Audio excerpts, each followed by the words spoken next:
Retour sur le plateau du Grand Direct, c'est l'heure de l'invité. Alors qu'on l'a vu, la tension monte dans le sud d'Israël. Notre invité ce soir est Zohar Avitan, habitant de Sderot et directeur des cours préparatoires à l'Institut Sapir de Sderot. Bonsoir.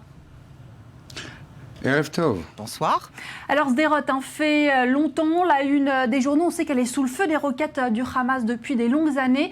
C'est tout de même étonnant de voir ces étudiants affluer dans cette ville.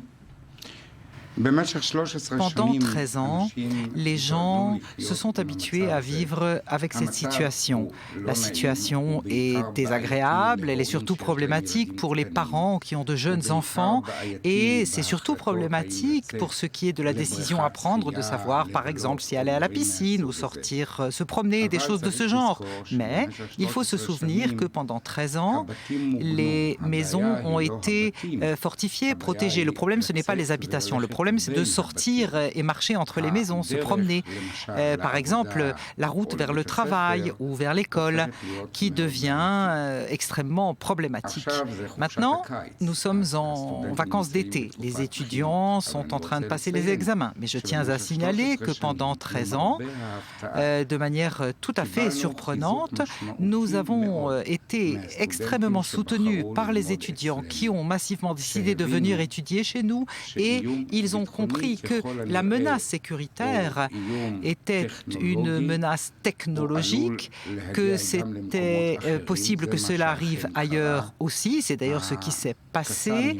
Les missiles Qassam ont une portée plus importante, sont devenus des missiles Grad qui atteignent Rishon LeZion et même Tel Aviv.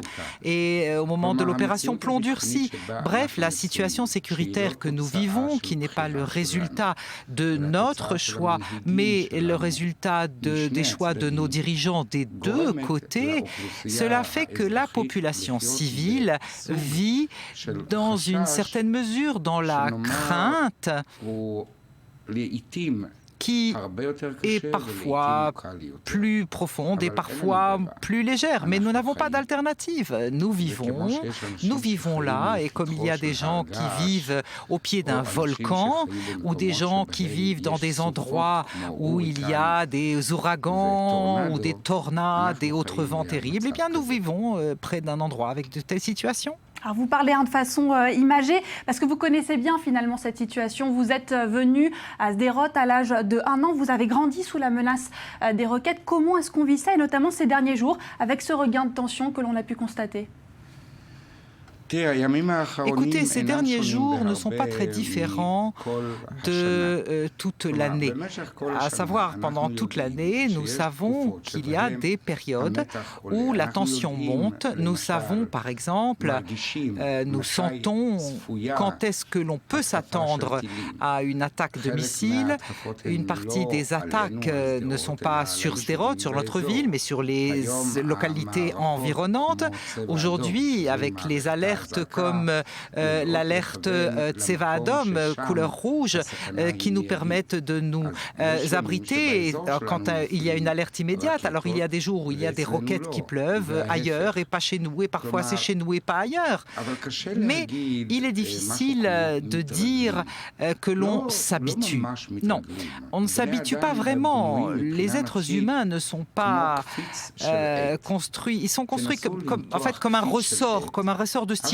Si vous essayez de détendre le ressort, vous n'arriverez jamais à le refaire venir dans la situation coante, la situation précédente. Mais nous avons appris à gérer notre vie dans cette réalité. En plus d'être le dirigeant des classes préparatoires du centre d'études Sapir, je suis aussi directeur de la Cinémathèque, et depuis 13 ans maintenant, à part 2 semaines où nous avons été interdits de diffuser des films, eh bien ça a été 2 semaines sur 13 ans. Tous les soirs, nous montrons des films à la Cinémathèque. Alors vous le dites, on essaye de s'habituer à ce genre de situation, mais j'imagine qu'on veut qu'elle se termine, et pourtant il y a eu plusieurs opérations dans le passé.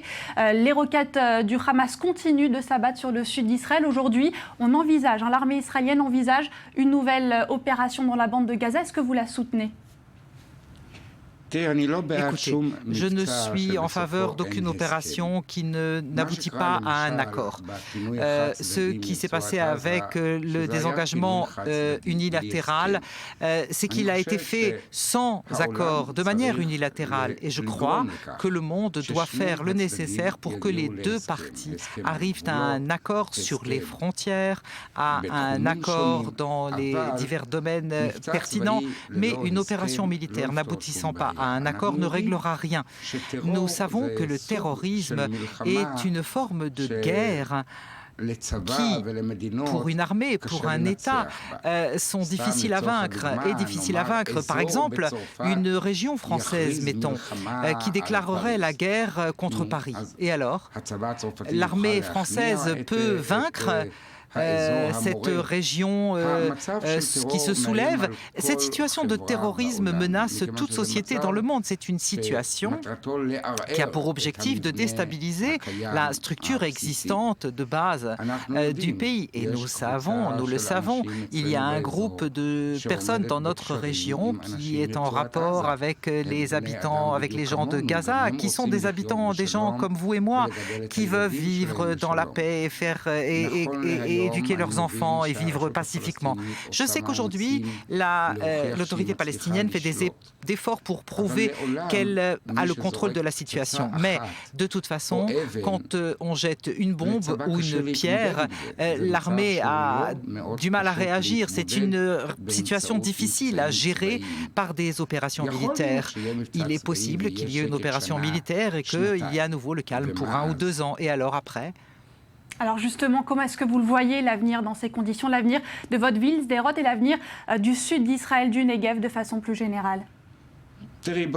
Écoutez, de manière plus générale, vivant à Sderot depuis l'âge de 1 an, et les questions de sécurité à Sderot ne sont pas les seuls problèmes de cette ville.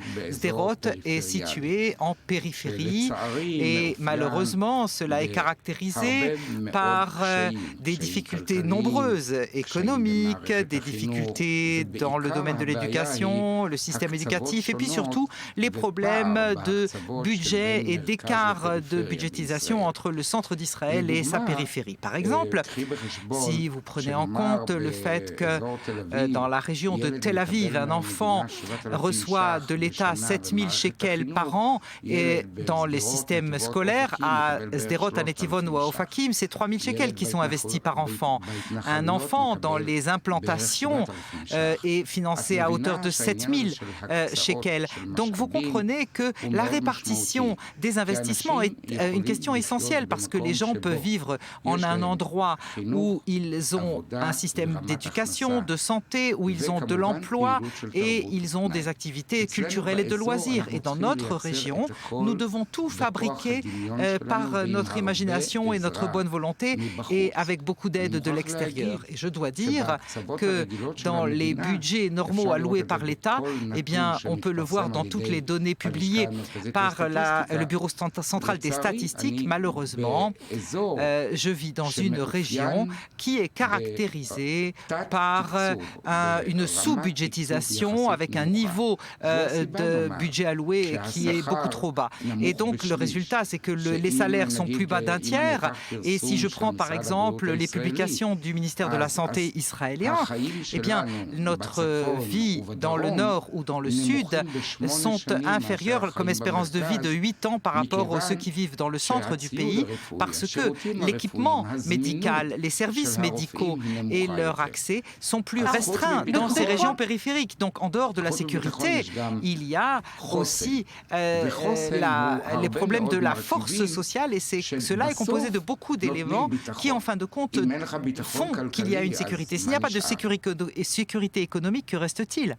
Merci beaucoup Zohar Avital pour cet entretien. Je rappelle que vous êtes habitant de Sderot et directeur des cours préparatoires à l'Institut Sapir de Sderot dans le sud d'Israël, où la situation est difficile ces derniers jours avec ce regain de tension avec la bande de Gaza et ses tirs de roquettes. On en a parlé tout au long de cette édition qui touche à sa fin. Merci de l'avoir suivi. Demain, vous retrouvez Jean-Charles Banoul pour le Grand Direct. Restez avec nous.